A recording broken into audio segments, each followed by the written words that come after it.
Hi everyone and welcome to Unit 3. Nice work in Unit 2. Last week you designed something that real UX and instructional design teams use all the time, an evaluation tool that helps improve the learning experience. A few things stood out to me in your Unit 2 work. First, many of you showed a much clearer understanding of what Kirkpatrick Level 1 actually measures. You stayed focused on learner reaction. Things like clarity, engagement, relevance, usability, and pacing. I also saw several of you revise questions that were drifting into mastery or performance, which was exactly the right move. I also saw good decisions around question variety. A lot of surveys used a mix of scaled items and open-ended questions, and several of you paid attention to scale consistency, survey length, and cognitive load. And I saw people revise during the discussion. Some of you tightened wording, cleaned up response scales, improved flow, or regrouped questions based on peer feedback. That's exactly why I keep encouraging you to post early. The discussion is more useful when you give yourself time to actually use the feedback. There were also a few common watchouts. The biggest one was level drift. Questions like, I feel confident applying, etc. Or I can now, yada, yada, yada. Start moving toward evidence of learning or perceived transfer. They're not necessarily bad questions, but they're not the center of a clean Level 1 survey. For Level 1, keep your focus on the learner's reaction to the experience. I also saw some redundancy in scaled items.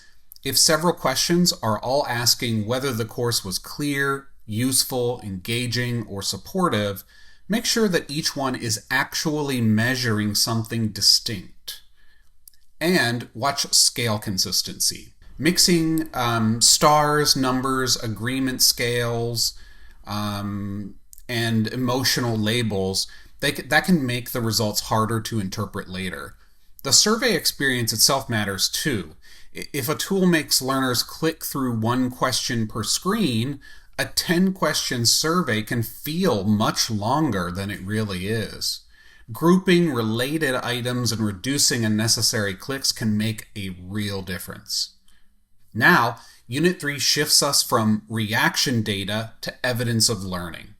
Your job this week is to design a Kirkpatrick Level 2 assessment and write a short reflection. The central question is actually simple. Can your learners actually demonstrate the knowledge or skill tied to your course learning outcomes or objectives? That could take several forms. You might use a performance task or a scenario-based decision. You might just use a quiz or a knowledge check, or you might ask them for a short artifact or some kind of checklist-based evaluation. Really, the format is less important than the fit.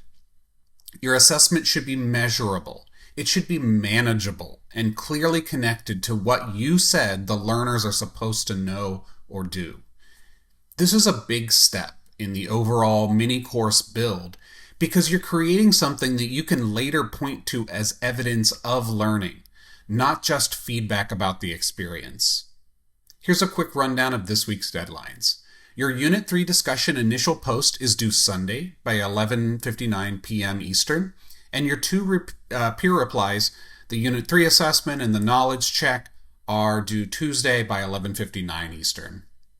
One discussion tip for this week: give your classmates enough context to review your assignment without making them reverse engineer what you were trying to do.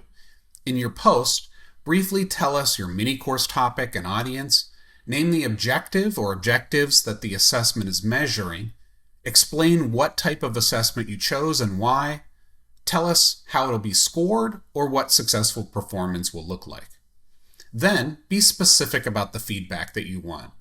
Maybe you want someone to check the alignment between the objective and the assessment. Maybe you want feedback on clarity, on rigor, accessibility, or possible bias. And make sure your links work. Include a direct link to the assessment and any access information that your classmates need, and a direct link to your IDD for reference.